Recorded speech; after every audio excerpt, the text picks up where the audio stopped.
the bees are in danger because the population of bees is decreasing. And there are a number of reasons as to why the bees are decreasing. People kill bees. They have that phobia that the bee can sting you. For as long as the trees do not exist, then the bees are not able to survive.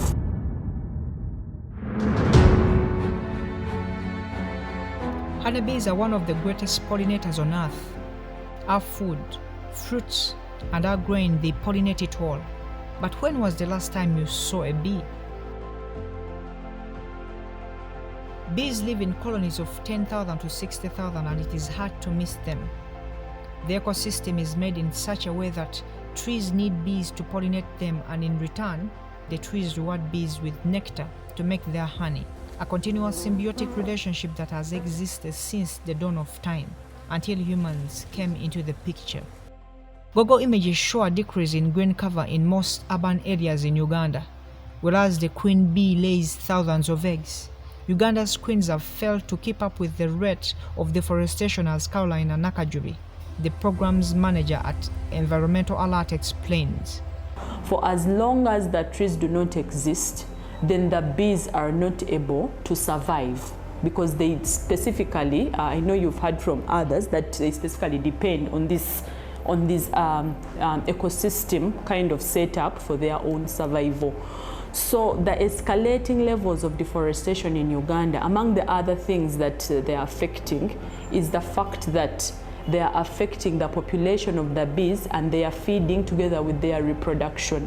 And the moment that the trees are not there and you're seeing degradation, it automatically equates to changes in climate, because we all know what trees help in the hydrological cycle, rain formation, and all that, stabilizing the environment. So without that, you're changing climatic conditions. When you're changing climatic conditions, you have changes in the behaviors of the entomology of these animals that we live with, that are necessary for pollination, for reproduction, and all these other things. Bees make excellent pollinators because most of their life is spent collecting pollen. This pollen is a source of protein for their young ones, and in search for pollen, they involuntarily pollinate millions of flowers. The plants thereafter bear fruits, and this becomes food for humans. Bees are part of the planet, and there is in production we always have what we call triple P. There is people, we have the planet, and production. So the bees are part of the ecosystem, and the most important part of it is that they are pollinators. They are pollinators. They play the role of ensuring that the plant produces the flowers, but the flowers cannot give us the fruits or the food without the pollination happening. So they are among the pollinators, and that is the most important role that they play, pollination. As they go to visit different plants that are pollinated by insects, the bees are among the biggest pollinators, so they are very, very important. So that's the relationship that they have with the ecosystem.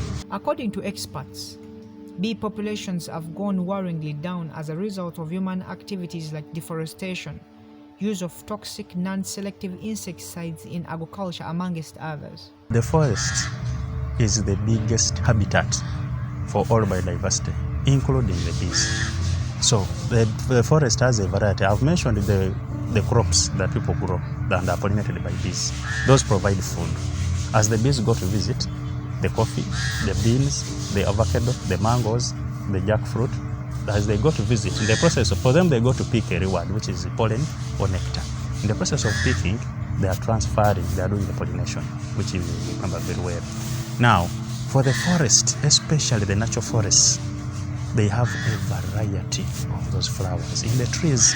Now, because of that variety, they have a lot of bees, a lot of the honey bees, solitary bees, and all these are pollinators. Now, deforestation, because of that, has affected the number of bees that are available. So deforestation has brought a negative impact in terms of population of the bees.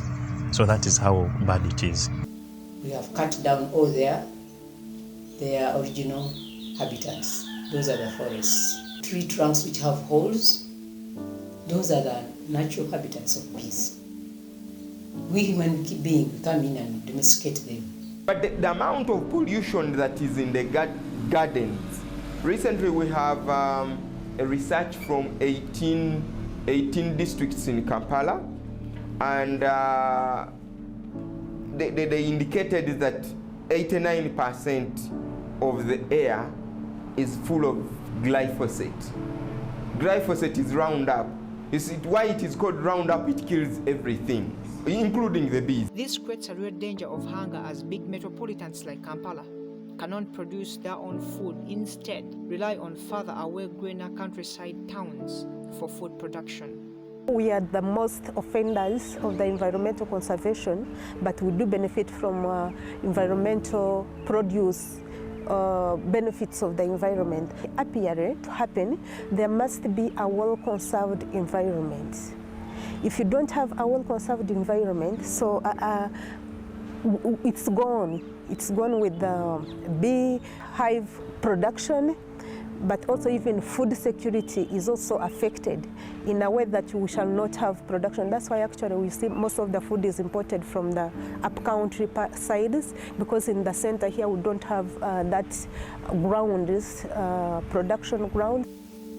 Unless somebody buys a beehive and then rears the bees nearby many other crops, we are going to realize soon that we are not yielding enough from what we have put.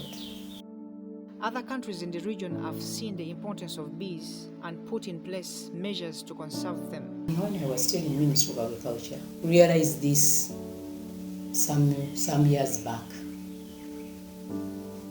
And it came to my mind when I moved to Tanzania. Tanzania have forest reserves for bees. As if Mabida was still there, when it is reserved for bees, for them they have a forest which is reserved for bees. People kill bees. They have that phobia that the bee can sting you. So that when the person sees a bee, the first thing he thinks is to kill it. So when I came here, I said, let's have a reserve for bees in Uganda. We even wrote a project, Forest Bee Reserve project. It didn't go well because there were no forests here. All the trees are gone. One of the interventions that the recommendations that has not missed from any of the policy documents that we produce for government is the fact that regardless of whether these policies and programs are put in place and documented, for as long as these interventions to reduce forest degradation do not have an element that can attract the communities that are the custodians of these resources to actually manage them, and that is through an intervention that is income generation, something that can support livelihoods, we are not headed anywhere. So my message to government would be to support, to facilitate, to encourage, to incentivize or distribute, for example, beehives. Support these groups even at the very local level, if they are women groups or young groups. Support them to actually establish apiaries, you know? And after that, support market systems. Create access to the market such that these groups can collectively access markets to market their honey. Support renewable energy technologies right at that level, even for institutions. Yeah? Provide opportunities that this energy can actually be sold probably to household levels if it's produced at schools or in churches, and there are balances of that energy. It is not only deforestation that is affecting the bees. Studies by Yale University show that air pollution may be making it even harder for bees and other insects to follow the scent of flowers, reducing pollination by as much as 75%. The findings suggest that air pollution could be a factor in the global decline of bees, which has been linked to the use of pesticides, herbicides, and raising carbon dioxide levels, and this poses a significant threat to agriculture. In comes Kampala, which according to the Air Quality Index has a current concentration of PM2.5, which is 1.1 times above the World Health Organization recommended limit. The bees do not want polluted air. We do not need a noisy place, as bees of course will not love noisy places. And for production to take place, there must be a number of plants within the surrounding. Let's say maybe wetlands should be available, trees should be available, flowers should be available everywhere for the bees to increase their productivity.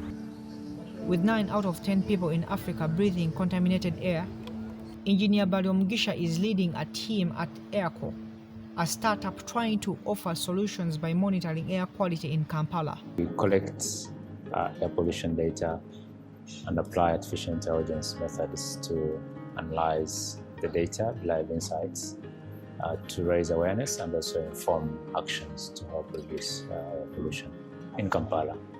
I would like to see that each one of us being aware that we have a challenge of air pollution, but also each one of us knowing that we can take individual actions that can collectively lead to cleaner air for all of us.